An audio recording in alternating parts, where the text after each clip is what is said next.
What's up, everyone? I'm Lucy Rice. And I'm Mariah Doss, and welcome to Pop Takes. So, Mariah and I are both really dedicated One Direction fans. And with both Zayn and Liam releasing new singles in the past 2 weeks, we got to thinking... All year, Lucy and I have waited to debate the most taboo question in One Direction history. Who has the best solo career?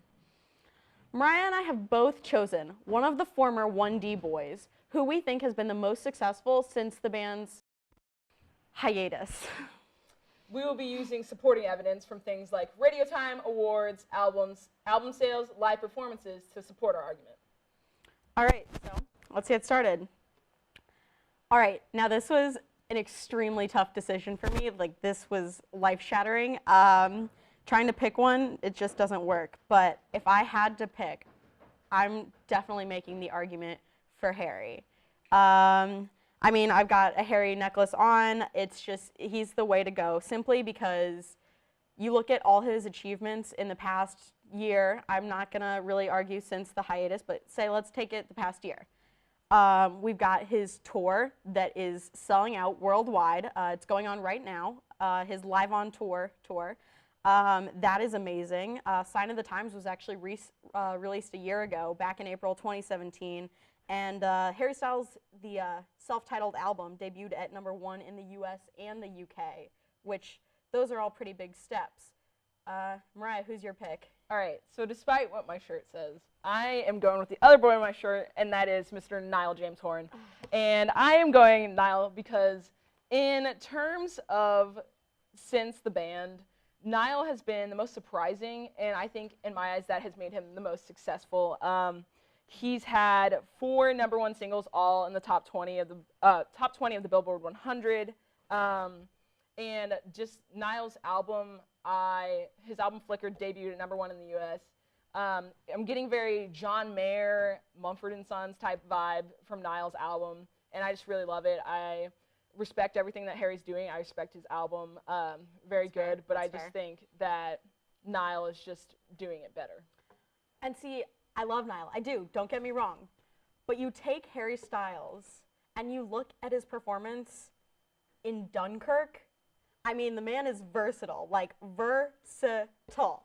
He literally, I don't want to say he stole the show because it was a great movie all around, but I will say I have gotten the kids of college approval on this, everyone, that Harry Styles was amazing and just phenomenal in the movie Dunkirk. I mean, Christopher Nolan, working with that caliber of a director and writer, that is an amazing experience. And hey, I'm just going to throw it out there as far as awards go. Dunkirk was nominated for a Golden Globe for Best Picture for Drama and an Oscar for Best Picture. There were a couple awards along the way as far as the Best Ensemble, which obviously Harry Styles is a big part of. So, well, I did not see Dunkirk because I don't really like war movies. And then as far as awards go, Dunkirk won. Harry didn't win specifically. He didn't win for Best Actor. Part of that. I mean, I'm sure you're right. But if we're going to talk in terms of awards, Niall has won, and if we're talking about careers, or if we're talking about strictly music, Niall has won an American Music Award for Best New Artist. He has also won an iHeartRadio Award for Best New Artist. He's had 4 singles since the release, and his songs, Slow Hands, This Town, and On the Loose, are constantly played on the radio. I did some digging, and the average song on a radio is played 1 to 7 times a day. When Slow Hands came out, it was played 25 times a day. And so obviously he's doing great things with his music and his singles. They're catchy. They're always on the radio. I always hear it. Slow Hands went platinum in America and quadruple platinum in Canada, as well as triple platinum in his home country of Ireland. So he's killing it. And I think that nobody expected this. Yeah, Harry, like, everyone knew Harry was going to make music. Everyone knew that Liam was going to make music. Zayn obviously was the first one. Louis, people knew that he was going to do something. So everyone's kind of unsure if Niall was going to do something or not. And then when he released This Town, he started getting big, and it kind of just took everyone by surprise, because I remember way back when they had the whole Let Niall Sing movement, if you want to throw it all the way back to 2011. He's come such a long way, and he's just taken everyone's surprise. He's dominating the charts, as well as his crossover with Maren Morris, Seeing Blind, into country music. They performed on the CMAs, I believe. A lot of people were really upset about that, though.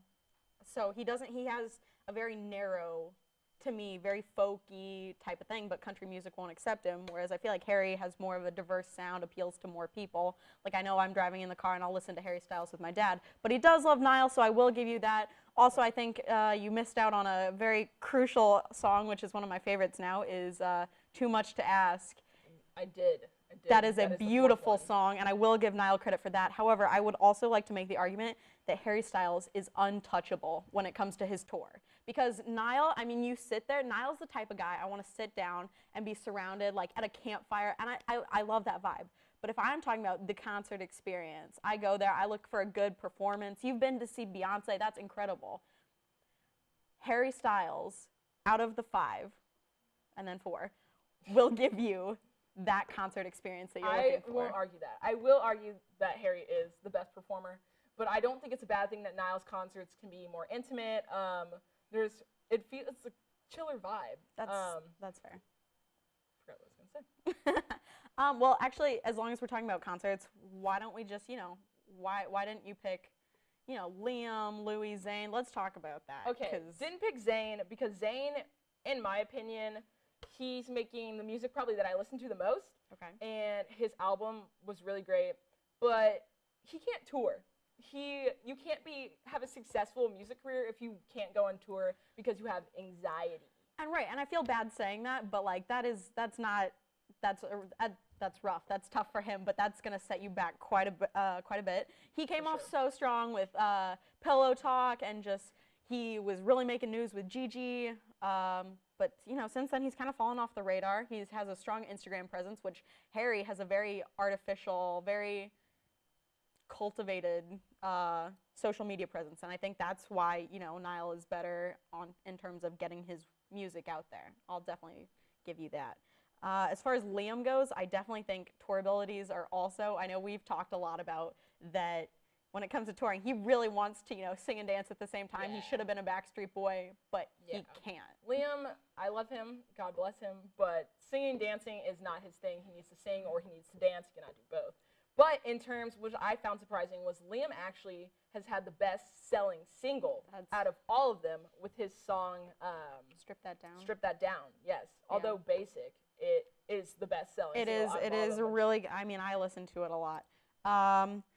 Overall, we've talked a lot about them as individuals and their solo careers.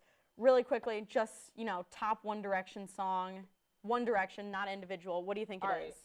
So this was very hard for me to choose, but I'm going with their hit song off their album 4. I'm going with No Control. And I'm going with No Control because it it had over 1 million streams within 1 week. And it was added on their On the Road Again tour because fans demanded it. This song was completely fan-driven and fan-demanded, and it peaked at #1 once fans decided to re-release it and stream it all at once. And then I just have like a personal connection to the song. When I saw them, it was amazing performance, and at first I was kind of like, this song's like, it's all right, and then I saw them perform it live, and I was like, okay, I get it, I get the hype. Yeah. So I'm going No Control.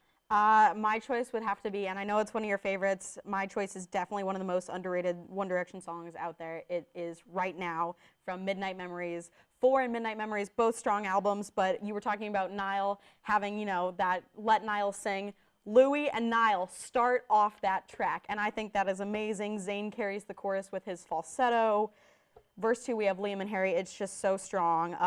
They really did a great job writing it with the singer in One Republic. I think all around it's a great, great song. Everybody should go listen to it. But that's actually all the time we have. Head over to our Twitter at MUTV23 and let us know your thoughts.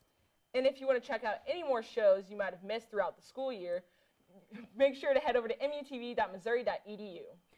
And from your 2017 E23 executive staff, Mariah, Bailey, Sam, Jacob, and myself, thank you so much for joining us this year, and we wish you the best of luck on finals. Good night, Tigers.